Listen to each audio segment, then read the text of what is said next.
Welcome to lunch hour. This is Satish. Pushpa episode interesting గా మారింది. ఓవైపు నటుడు అల్లు అర్జున్ వ్యాఖ్యలపై కాంగ్రెస్ నేతలు బగ్గమంటుంటే, కాంగ్రెస్ నేతల తీరుపై బీఆర్ఎస్, బీజేపీ, టీడీపీ నేతలు ఫైర్ అవుతున్నారు. రేవంత్ రెడ్డి వర్సెస్ అల్లు అర్జున్ ఎపిసోడ్ కు ఎండ్ కార్డు ఎలా? తగ్గాల్సిందే అని అంటున్న రేవంత్, తగ్గేదిలే అంటున్న బన్నీ. ఓవరాల్ గా ఇది పొలిటికల్ ఫైరింగ్ కు దారితీస్తుంది. ఇదే అంశంపై మనం మాట్లాడబోతున్నాం ప్రముఖ విశ్లేషకులు తెలకపల్లి రవి గారితో. తెలకపల్లి రవి గారు, ఈరోజు మొత్తం పిక్చర్ మారిపోయింది. ఈరోజు అటు అల్లు అర్జున్ వ్యాఖ్యలపైన కాంగ్రెస్ నేతలు ఇప్పుడు నలుగురు రెస్పాండ్ అయ్యారు. బట్ వేరే ఆంధ్రప్రదేశ్ నేతలు కూడా మాట్లాడుతున్నారు. ఖచ్చితంగా అది కూడా మనం మాట్లాడదాం. నిన్న ముఖ్యమంత్రి వ్యాఖ్యలపై అల్లు అర్జున్ స్పందన చూసిన తర్వాత మీకేమనిపించింది? తప్పకుండా పుష్ప 2 కాదు, పుష్ప 3 అన్నారు కదా. పుష్ప 3 గాట్ ఈ స్క్రిప్ట్ రాంగ్. స్క్రిప్ట్ ఇక్కడ లెక్క తప్పింది ఖచ్చితంగా. ఎందుకంటే తగ్గేదేలే అన్న తర్వాత తనను తను తగ్గించుకునే విధంగా ఉంది. మీకు తెలుసు సతీష్, మీతో కూడా నేను మాట్లాడాను, చాలా చోట్ల నేను విడిగా కూడా మాట్లాడాను. మొదటి దశలో సరే ఆయనది ఏం బాధ్యత ఉంది, ఆయన అక్కడికి వెళ్ళాడు అంతే కదా. దాని మీద రేవంత్ రెడ్డి ఎందుకు ముఖ్యమంత్రి స్థాయిలో అంత సీరియస్గా తీసుకోవాలి అన్నది ఎక్కువగా సాధారణంగా వచ్చినా కూడా వద్దన్నా వినకుండా చెయ్యి ఊపుతూ వెళ్ళాడని ముఖ్యమంత్రి చెప్పారు. మళ్ళీ అక్కడ నా సలహాదారులు చెప్తే నేను చెయ్యి ఊపాను, మీరు చెయ్యి ఊపితే తప్ప. చెయ్యి ఊపితే హీరో అంత పెద్ద సినిమాలో, అందులో పుష్ప లాంటి ఒక రౌజింగ్ క్యారెక్టరేషన్ వాడు చెయ్యి ఊపితే జనం అప్పుడు ప్రశాంతం అవుతారా, మరింత తొక్కిసలాడు. మీరే ఓపెన్ టాపిక్ వచ్చి చెయ్యి ఊపితే అభిమానులు చెదిరిపోతారని పోలీసులు చెప్పారని అల్లు అర్జున్ ఇస్తున్న వివరణ. అదే పోలీసులు అంటున్నా, నాకు చెప్తే నేను చేశాను అని చెప్తున్నాడు. చెప్తే కూడా ఏమండి, నేను కూడా చాలా 30-40 ఏళ్ళలో చాలా సన్నివేశాలు చూశాను, పెద్ద పెద్ద సభల్లో కూడా పాల్గొన్నాను. కానీ ఒక హీరో తలుపేసుకొని వెళ్ళిపోవడం చాలాసార్లు జరుగుతుంది సార్. సెలబ్రిటీస్ కోసం జనం ఎదురు చూస్తుంటే అస్సలు సెలబ్రిటీ రాకుండా కూడా వాళ్ళందరూ డిస్పర్స్ అయిన సన్నివేశాలు, మనం తర్వాత న్యూస్ ఇచ్చే సన్నివేశాలు చాలా ఉంటాయి. అల్లు అర్జున్ ఆ రోజున తలుపేసుకొని వెళ్ళిపోతే నిజంగా అక్కడ అంత తీవ్రమైనటువంటి విషయాలు ఏమి జరగవు. ఇంకోటి పదే ఏమంటాడు, 20 ఏళ్ళ నుంచి వెళ్ళాను, ఎప్పుడు జరగలేదు. ఇప్పుడు జరిగింది కాబట్టి మాట్లాడుతున్నాము. 20 ఏళ్ళ నుంచి జరగలేదు, ఇప్పుడే జరిగిందంటే ఇప్పుడు జరగడం తప్ప, అక్కడ ఉన్నటువంటి వాళ్ళు తప్ప హ్యూమన్ మానవత్వంతో మనం స్పందించాలి. ఒక మాట చెప్పొచ్చు, వద్దన్నారు అయినా నేను వెళ్ళాను, ఇలాంటి జరిగిందని తెలిసి నేను చాలా బాధపడ్డాను, దానికోసం నేను వాళ్ళతో ఉంటా అనే ఆ భాష ఏదండి. న్యాచురల్ స్టార్ భాష న్యాచురల్గా లేదు. న్యాచురల్ స్టార్ భాష న్యాచురల్గా లేదు, ముందు నుంచి లేదు. ఇప్పుడు తెలుగు జాతి కోసం ఇంత విజయం అన్నారు. తెలుగు జాతి అంతగా ఈ సినిమాను ఆదరించలేదు. కలెక్షన్ వైజ్గా చూస్తే హిందీలో వచ్చిన వసూళ్లు ఎక్కువగా ఉన్నాయి తెలుగులో కంటే. ఇదివరకు సాహో సినిమా విషయంలో కూడా ఇలా జరిగింది. కానీ ఈ మాత్రం వసూళ్ళన్నా రావడానికి ప్రభుత్వాలు రేటు పెంచుకోవడానికి ఇచ్చిన అవకాశం ఒక ముఖ్యమైన కారణం. మీరు దాన్ని గుర్తిస్తున్నారా? పేరే మర్చిపోతారు. పేరు మర్చిపోతే అపరాధం కాదు. కానీ సతీష్ నన్ను పిలిచి మీరు మాట్లాడండి అని చెప్పిన తర్వాత నేను సతీష్ పేరే మర్చిపోయాను లేకపోతే అంటే ఏమన్నా దాంట్లో ఔచిత్యం ఉందా? అది కనీసం దాని మీద ఇచ్చిన వివరణ అయినా కానీ హృదయపూర్వకంగా నిజంగా మనిషి నుంచి మనిషికి చెప్పినట్టుగా ఉంది. చాలా క్యాజువల్, ఎవ్రీథింగ్ వెరీ క్యాజువల్. ఇంకా నిన్నటికి వచ్చేసరికి అట్ ది హైట్ ఆఫ్ ఇంకా ఆరోగెన్స్ అనే మాట నేను వాడట్లేదు, కానీ హైట్ ఆఫ్ ఓవర్ ఎంతూజియాజం. మేము ఇంత అది అల్లు అర్జున్తో పాటు అల్లు అరవింద్ గారు కూడా అలాగే మాట్లాడుతున్నారు. ఓకే, కాబట్టి అంతకుముందు కొంచెం సానుభూతి ఏమన్నా వచ్చి ఉన్నా కానీ, అంటే పుష్ప 2 సినిమా నా 3 ఏళ్ల కష్టం, నా కష్టాన్ని చూసుకోవడానికి నేను థియేటర్కి వెళ్ళాను, అన్ని అనుమతులతోనే థియేటర్కి వెళ్ళాను, ఇదే వివరణ ఎవరు కాదన్నారు సార్. ఇప్పుడు ఇదే ఈ మాటల ద్వారా అల్లు అర్జున్ రేవంత్ రెడ్డిని బలపరుస్తున్నాడు. రేవంత్ రెడ్డి ఏమన్నారు మొదట్లో ఇంటర్వ్యూలో, ఏమండి వాళ్ళు దేశ సేవ చేస్తున్నారా, సంఘ సేవ, డబ్బుల కోసం సినిమా తీస్తున్నారు, ఆ సినిమాలు హిట్ అయితే మీకు డబ్బు వస్తుంది కానీ వీళ్ళకేమొస్తుంది? ఈ కుటుంబంలో కొంచెం విషాదం నిజం కదా. విషాదాన్ని ఎలా పంచుకోవాలి అన్నది ఇక్కడ ముఖ్యం, వివాదాన్ని ఎలా పెంచుకోవాలి అన్నది ముఖ్యం కాదు. కానీ ఇప్పుడు మా లీగల్ అడ్వైజ్ అన్నటువంటి పేరుతో వివాదాన్ని ఇంకా పెంచి రేవంత్ వర్సెస్ అర్జున్. ఇంతవరకు మీరు చూసారా సతీష్, మీడియా చరిత్రలో సినిమా వాళ్ళు ఏదైనా జరిగితే కూడా సర్దుకుంటారు, 2 రోజులు ఆగుతారు. రామారావు గారిని నాదెండ్ల భాస్కరరావు దింపేసినప్పుడు కృష్ణ ఇది ఇచ్చాడు, నాదెండ్ల భాస్కరరావు గారు మీ హయాంలో బాగా రావాలని. రామారావు గారు బాధపడ్డారు అందరంటే 2వ రోజే రామారావు గారి బొమ్మ వేసి మళ్ళీ అడ్వర్టైజ్మెంట్ ఇచ్చి మళ్ళీ దాన్ని చక్కదిద్దుకున్నారు. సినిమా వాళ్ళు ఎప్పుడైనా చిన్న వివాదాలు వస్తే వాళ్ళు చెప్తారు కదా మేము అద్దాల మీద, అటువంటి సర్దుకుంటారు. కానీ హైకోర్టు కన్సిడరేషన్తో మధ్యంతర బెయిల్ ఇచ్చింది. మెరిట్స్ అండ్ డిమెరిట్స్లోకి హైకోర్టు పోలేదు. మీరు విచారించకండి, దర్యాప్తు ఆపేయండి అని చెప్పలేదు. కేసు ఇంకా నడుస్తూ ఉంది. మీరు విజయోత్సవం చేసుకుంటారండి? నేను నిజంగా అడుగుతున్నా. సతీష్కి ఏదో కష్టం తన వల్ల. ఇంత సినిమా హిట్ అయింది, దేశవ్యాప్తంగా నా కోసం మాట్లాడుకుంటున్నారు, కానీ నేను కనీసం విజయాన్ని నేను అంటే ఆస్వాదించలేకపోయాను. మీ గురించి మీరు ఎక్కువ బాధపడుతున్నారు. మీరు విక్టిమ్ లాగా అల్లు అర్జున్ వ్యాఖ్యలు ఇక్కడ బాధితుడిలాగా అల్లు అర్జున్ మాట్లాడుతున్నాడు. అల్లు అర్జున్ కాదు బాధితుడు, రేవంత్ కుటుంబం. లేకపోతే ₹1000 రేట్లు పెరగడం వల్ల టికెట్లు కొనలేకపోయినటువంటి లేదా చూడలేకపోయిన వాళ్ళు ప్రజలు. కాబట్టి ఇక్కడ బాధితుడు బాధ్యత ప్రత్యక్షంగానో పరోక్షంగానో తెలిసో తెలియకో సినిమాల్లో గిల్ట్ కాంప్లెక్స్ ఒక పెద్ద ఫామ్లో అండి. ఏది విశ్వనాథ్ నేరము శిక్ష తీసినప్పటి నుంచి ఇప్పటి వరకు ప్రతి సినిమాలో కూడా నేరము శిక్ష, దానికి బాధ్యత ఎలా తీసుకోవాలన్న దాని మీద చాలా సినిమాలు ఉన్నాయి. నేను ఆ జాబితా అంతా చెప్పను, కానీ ఇక్కడ మీరు తెలిసినా తెలియకపోయినా బాధ్యత వహించవలసిన స్థితిలో ఉన్నారు. బాధితుడిలాగా మీరు మాట్లాడుతున్నారు. పైగా అది ఉద్దేశపూర్వకంగా చేస్తారంటున్నారు. ఇప్పుడు రేవంత్ రెడ్డి ఉద్దేశపూర్వకంగా చేశారని మీరు ఎందుకు ఆరోపిస్తున్నారు? రేవంత్ రెడ్డి పేరు మీరు తీయలేదు, కానీ తీగపైన ఇంకా ఫాల్స్ ఇన్ఫర్మేషన్ తో మాట్లాడారు, తప్పుడు సమాచారంతో మాట్లాడారు. ఇప్పుడు అల్లు అరవింద్ కూడా ప్రశ్నలు వేశారు. మా మీడియా వాళ్ళు మా లీగల్ వాళ్ళు మాట్లాడొద్దన్నారు. అంటే మీరు సత్యం పూర్తిగా పంచుకోవడం లేదు. చాలా స్పష్టం. మీ లీగల్ వాళ్ళు పంచుకోమన్న వరకే పంచుకుంటున్నారు. ఖచ్చితంగా మనకు విషయం తెలుసు, కోర్టుల్లో వాదోపవాదాల్లో కావాల్సినవి చెప్తాము, కావాల్సినవి చెప్పిస్తాము, చెప్పకూడని దాటేస్తాము. ఇదంతా ఎప్పుడు జరుగుతుంటుంది. మీరు కోర్టులో ఉపయోగించాల్సిన వ్యూహాలు ఎత్తుగడలు బయట కూడా ఉపయోగించి ముఖ్యమంత్రి సాఫ్ సీదా చెప్పాడు. దాంతో ఒప్పుకునేవాళ్ళు ఒప్పుకోవచ్చు, లేని వాళ్ళు లేకపోవచ్చు, కానీ మానవత్వం అనే ఒక అంశం ఉంది కదా. ఇప్పుడు అక్కడ మానవత్వంతో వ్యవహరించలేదు ఆ సన్నివేశంలో అని చెప్పాడు, కానీ ఆయన అల్లు అర్జున్కు మానవత్వమే లేదు అని ఆయన ఏం చెప్పలేదు. అసలు అల్లు అర్జున్ మీద వ్యక్తిగతంగా ఒక అభిప్రాయం చెప్పాల్సినంత అవసరం ఏముంటుంది రేవంత్ రెడ్డికైనా, నాకైనా, మీకైనా? సినిమా వాళ్ళలో రైవల్స్ ఉంటే ఉంటారు. ఇప్పుడు ఉదాహరణకు ఈయన అక్కడ ఎవరు శిల్ప రవిచంద్రారెడ్డిని పరామర్శించాడని, లేదా చిరంజీవికి సరిగ్గా కృతజ్ఞతలు చెప్పలేదని ఇవే వచ్చాయి. ఇప్పుడు మెగా కుటుంబంలోనో లేకపోతే ఎన్డీఏ వైసీపీల మధ్య జరిగినవి రాజకీయ కుటుంబ వివాదాలు. ఇక్కడ రేవంత్ రెడ్డికి వాటితో ఏం సంబంధం లేదు. రేవంత్ రెడ్డి ఆ రెండిట్లో దేంట్లో లేడు. మరి కాబట్టి ఇక్కడ ఎంతసేపటికి counter attack, political attack. KTR మాట్లాడినట్టు అర్జున్ మాట్లాడడంలో అర్థం లేదండి. ఎందుకంటే ఎంతో కొంత ఆయన ఎవరు బాధ్యత వహిస్తారు? అవును, ఉదాహరణ సంఘటనకి ఎవరు కారణం, వాళ్ళ బాధ్యత వహించాలి. ఇంకా చాలా ప్రశ్నలు. ఇప్పుడు నాకు వెనక్కు తిరిగి చూసుకుంటే అది నంద్యాల వివాదం వచ్చినప్పుడు కానీ అనేక సందర్భాల్లో అల్లు అర్జున్ వయసులో చిన్నవాడు, చాలా భవిష్యత్తు ఉంది, మా సెలబ్రిటీ స్టేటస్లో ఆయన చాలా హైలో గ్లోబల్గా ఉన్నారు. That's all okay.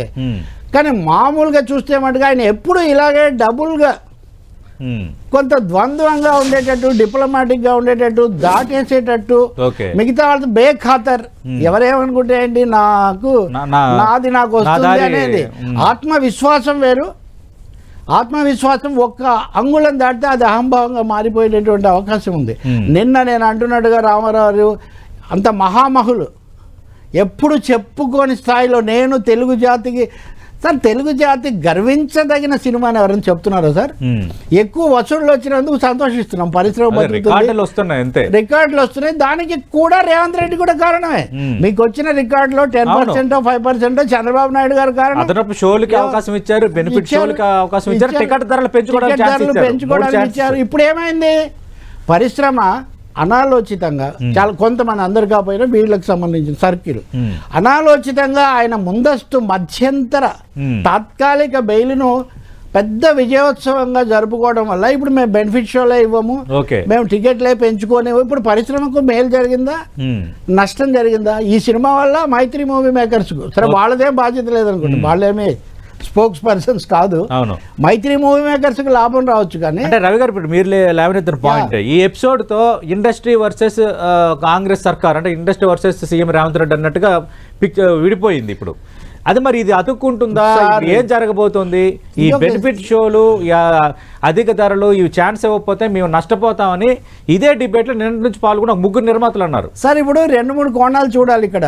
ఒకటి వ్యక్తులకు, సెలబ్రిటీలకు, వాళ్ళ కంపెనీలకు, వాళ్ళ లాభాలకు సంబంధించిన విషయం వేరు. పరిశ్రమకు, సినిమాలకు, దీని మీద ఆధారపడిన వేల మందికి అభిమానులకు కళకు సంబంధించిన విషయం వేరు, రాజకీయాల్లో వాళ్ళ వాళ్ళ ఇష్టాలు అనుబంధాలు వీటికి సంబంధించిన విషయం వేరు. తెలుగు రాష్ట్రాల్లో వీటిని కలగాపులగం చేసే ఒక పరిస్థితి వచ్చింది. దేశవ్యాప్తంగా కూడా బీజేపీ వచ్చిన తర్వాత వాళ్ళు అటా ఇటా అనే ఇప్పుడు చూడండి, అల్లు అర్జున్ విషయంలో పురంధేశ్వరి గారు, బండి సంజయ్ గారు, కేటీఆర్ గారు అందరు చాలా అక్కడికి రాబోతున్నారు.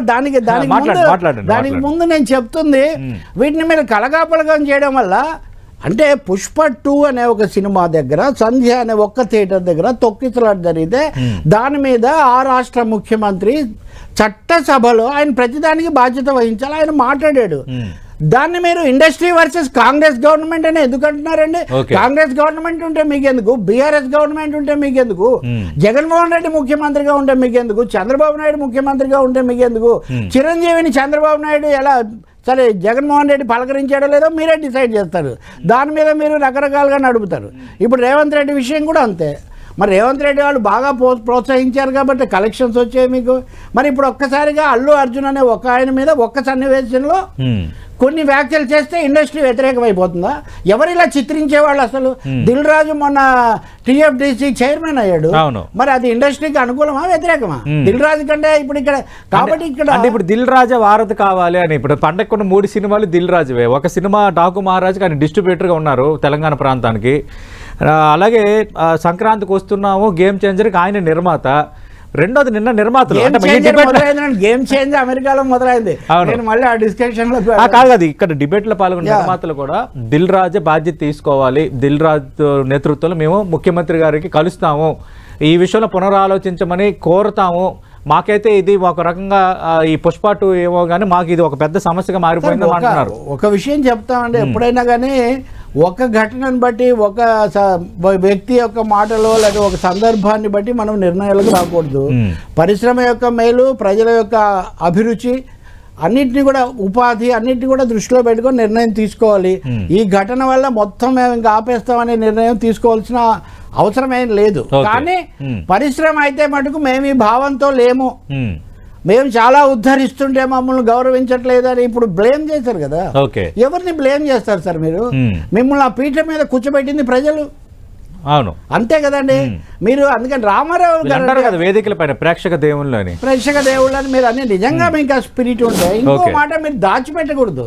మీరు ఆ పిల్లోడు బాగాలేదనేది. ఇప్పుడు ఇంకోటి కూడా, మేము 25 లక్షలు ఇచ్చాము, ఖర్చులు భరిస్తామని అన్ని డబ్బుతోనే, డబ్బు ఉన్నందుకు ఒప్పుకుంటాం సార్, మీరు గొప్పవాళ్ళు, మీరు ఆకర్షణ సమర్థులు ఇవన్నీ కూడా. కానీ డబ్బే అయితే పవన్ కళ్యాణ్ వరుసగా చాలా మందికి డబ్బు ఇచ్చాడు. ఎంజీఆర్ లాంటి వాళ్ళు ఇచ్చారు, లేదా రామారావు, నాగేశ్వరరావు, కృష్ణ అందరూ. పవన్ కళ్యాణ్ వైఎస్ఆర్ కాంగ్రెస్ పార్టీ అధికారంలో ఉన్నప్పుడు కౌలు రైతులకి కాబట్టి అప్పుడేమో ఆయన పాత్ర ఏం లేదు. ఇప్పుడు మీరు వెళ్ళిన చోట తొక్కిసలాట జరిగితే ఆలస్యంగా ఇచ్చారు, ఇంకా ఇవ్వలేదు, ఇస్తామని ప్రకటించారు. అది ఎలా ఇవ్వాలి కూడా మేము చర్చిస్తున్నాం. అంటే దాంట్లో కూడా మీరు చాలా తర్జనలు పడుతున్నారు. మీరు కోర్టులో వాదిస్తున్న తీరులోనే తప్ప ఓపెన్ మైండెడ్ గా, సాఫ్సీదాగా, కుల్లాగా మీరు వ్యవహరించట్లేదు. ఇప్పటికైనా నేను చెప్పేది ఉన్నదని చెప్పింది చెప్పండి, కోర్టులో చేసి చెయ్యండి. చాలా సార్లు బయట మాట్లాడుకునేది కోర్టులో తేడా ఉంటుంది, అది లేకుండా పోయింది. ఇక్కడ ఒక విధమైన విజయంలో ఉండాల్సిన వినయం లేదు, విషాదంలో ఉండాల్సినటువంటి భాగస్వామ్యం ప్రకటన చేయడమే కాదు సార్. వీఆర్ సారీ, అన్ఫార్చునేట్, మేము డబ్బులు ఇస్తాము, ఈ పద్ధతిలో పంచుకోవాలి కదా. బాధ ఏమి చేయకపోయినా మాట మనసు అంటారు. మీరు మాట్లాడేది నాకు ఎక్కువ సాంత్వనిస్తుంది. 25 లక్షలు మీరు ఇకపోతే ఏదో ఇప్పుడు ఉదాహరణ కోమటిరెడ్డి వెంకటరెడ్డి చెక్కు కూడా ఇచ్చేశారు. మీరు డబ్బులోను, పాపులారిటీలోను, లేకపోతే సెలబ్రిటీ స్టేటస్ లోను చూస్తున్నారే, అది మట్టుకు పొరపాటు. మీరు అది నంద్యాల వివాదమైనా, మెగా వివాదమైనా మీరు ఉన్నది ఉన్నట్టు చెప్పండి, నిర్మలంగా చెప్పండి. రవి గారు ఇక్కడ ఆల్రెడీ కేటీఆర్ రెస్పాండ్ అవ్వటము, ఇక్కడ పొలిటికల్ గా స్టెప్ ఇన్. సుకుమార్ కు సామాజిక భావన ఇవన్నీ కొన్ని తెలుసు. అతను గత సినిమాలో వెళ్ళాడు, శ్రీతేజ్ ని చూసి వచ్చాడు, అతను వెళ్ళాడు. సరే, నేను అంటుంది ఈ సీన్ ఎక్కడో పట్టు తప్పుతుంది, లెక్క తప్పుతుంది అనే ఒక వాస్తవాన్ని గుర్తించాల్సిన అవసరం ఉంది. సీక్వెన్స్ బాగాలేదు. రైట్. ఇప్పుడు ఆల్రెడీ ఇక్కడ బీఆర్ఎస్ కేటీఆర్ రెస్పాండ్ అయింది, బీఆర్ఎస్ వర్సెస్ కాంగ్రెస్ కి దీనిపైన మాటలతో నడిచింది. అప్పుడు కూడా ఇన్సిడెంట్ జరిగిన 2వ రోజు అల్లు అర్జున్ అరెస్ట్ చేసిన పరిస్థితుల్లో కూడా భారతీయ జనతా పార్టీ నేతలు స్పందించారు. కానీ ఇప్పుడు ఏపీ బీజేపీ అధ్యక్షురాలు పురంధరేశ్వరి, ఇక్కడ మళ్ళీ కొద్దిసేపటి కిందట కేంద్ర మంత్రి బండి సంజయ్ రెస్పాండ్ అయ్యారు. ఏపీ టీడీపీ అధ్యక్షుడు పాల్లా శ్రీనివాస్ కూడా రెస్పాండ్ అయ్యారు. ఎలా చూడాలి అంటే భారతీయ జనతా పార్టీ టీడీపీ కూడా రెస్పాండ్ అవ్వడాన్ని? చాలా క్లియర్గా వాళ్ళ రాజకీయ ప్రయోజనాల నుంచి వాళ్ళు చూస్తున్నారు. ఇప్పుడు నంద్యాలకు పోయినప్పుడు ఎందుకు అన్నారు? వాళ్ళ రాజకీయ ప్రయోజనాల కోసం అన్నారు. ఇప్పుడు అల్లు అర్జున్ మెగా ఫ్యామిలీ లేదా వీళ్ళు ఎన్డీఏతో ఏదో ఉన్నారని అనుకొని ఎన్డీఏ తరఫున ఇప్పుడు అర్నబ్ గోస్వామి జాతీయ రిపబ్లిక్ టీవీలో చాలా తీవ్రంగా మాట్లాడాడు దీంట్లో. రేవంత్ రెడ్డి ఇది చేశాడు ఈ పద్ధతిలోని. వాళ్ళు పురంధేశ్వరి సరే పురంధేశ్వరి కూడా ఎందుకు అరెస్ట్ చేశారు అది ఇదని మాట్లాడుతున్నారు. సార్ వాళ్ళు ఎంతమంది జర్నలిస్టులను ఎన్ని సినిమాలు ఆపారు, ఎన్ని సినిమాల మీద సెన్సార్ పెట్టారు. ఇప్పటికీ వరవరరావు లాంటి వాళ్ళు లోపలే ఉన్నారు. చాలా కారణాలు, ప్రత్యక్ష కారణాలు ఏం లేకపోయినా కానీ. కాబట్టి బీజేపీ అనేది దేశవ్యాప్తంగా విమర్శలు మూటగట్టుకుంది ఈ విషయంలో, సినిమా వాళ్ళకి సంబంధించి, మీడియాకు సంబంధించి. అటువంటిది ఇప్పుడు హఠాత్తుగా ఎందుకు అరెస్ట్ చేశారు? రేవంత్ ఈయన కేటీఆర్ అంటే ప్రధాన ప్రత్యర్థి, కానీ ఆయన అన్నది కూడా ఎవరు ఒప్పుకోలేదు. జాతీయ అవార్డు వచ్చిన ఆయన అరెస్ట్ చేస్తారంటే నోబుల్ బహుమతి వచ్చిన మహమ్మద్ యూనస్ మీదే కేసు పెట్టారు. ఇప్పుడు ఆయన బంగ్లాదేశ్ అధినేత కూడా. అవును, ట్రంప్ మీద రెండోసారి అధ్యక్షుడైన ట్రంప్ మీద అమెరికాలో కేసు పెట్టారు. చట్టం అనేది చట్టమే, దాని మీద అదే జాతీయ అవార్డు వచ్చిన మాస్టర్ జానీ పైన కేసు, జానీ మీద కూడా కేసు పెట్టారు. పెడితే ఆయన కావాలని అవార్డు లేకుండా చేశారని కూడా ఒక ప్రచారం. ఇందులో ఏది నిజమో ఏది కాదో తెలియదు. ఫైనల్ గా ఏం చెప్తారు? ఎండకాటు పడుతుందా మరి దీనికి? ఏది ఎండకాటు పడాలి. ఇప్పుడు మీరు అన్నట్టుగా దిల్ రాజో దిల్ మంత్రో ఎవరో ఒకరు పరిశ్రమ మేము మీకు వ్యతిరేకం కాదని ఒక సందేశం అయితే చేర్చాల్సిన అవసరం ఒకటి ఉంది. అది పరిశ్రమ కోసం, ప్రజల కోసం. అల్లు అర్జున్ కూడా చాలా భవిష్యత్తు ఉంది కాబట్టి తన వైఖరిలో ఉన్నటువంటి ద్వంద్వత్వాన్ని, క్రౌడ్ పుల్లింగ్ మీద ఆయనకు ఉన్నటువంటి క్రేజ్ను, అలాగే కలెక్షన్స్ మీద ఆయన పెట్టుకున్నటువంటి పెద్ద దీన్ని కూడా కొంచెం తగ్గించుకోవాలి. రేపు ఇంకో సినిమా దీనికంటే ఎక్కువ రావచ్చు అనేక కారణాల వల్ల. ఇప్పుడు బిమ్లా నాయక్ కలెక్షన్లు పెంచుకొని ఉంటే ఇంకొంచెం ఎక్కువ డబ్బులు వచ్చేమో ఎవరు చెప్పగలుగుతారు? కాబట్టి ఇప్పుడు రావచ్చు. సో ఒకటి నమ్రత ఉండాలి, మానవత ఉండాలి, వాస్తవికత కూడా ఉండాలి, గౌరవం ఉండాలి. ముఖ్యమంత్రితో విభేదించండి, అంతేగాని ఇష్టానుసారం మాట్లాడుకోండి. రైట్. థ్యాంక్ యూ రవి గారు. మనం చూస్తున్నాం అల్లు అర్జున్ ఎపిసోడ్ సంబంధించి విజయంలో వినయం ఉండాలని తెలకపల్లి రవి గారు అంటున్నారు. నిన్న ఆయన మాట్లాడిన తీరు కూడా కృతకంగా ఉందనటంతో పాటు ఇంకా వాళ్ళు రియలైజ్ కావట్లేదా, అంతా డబ్బుతోనే నడుస్తుందన్న ఆ భావం నుంచి బయటికి రావాలన్న పరిస్థితి కనిపిస్తోంది.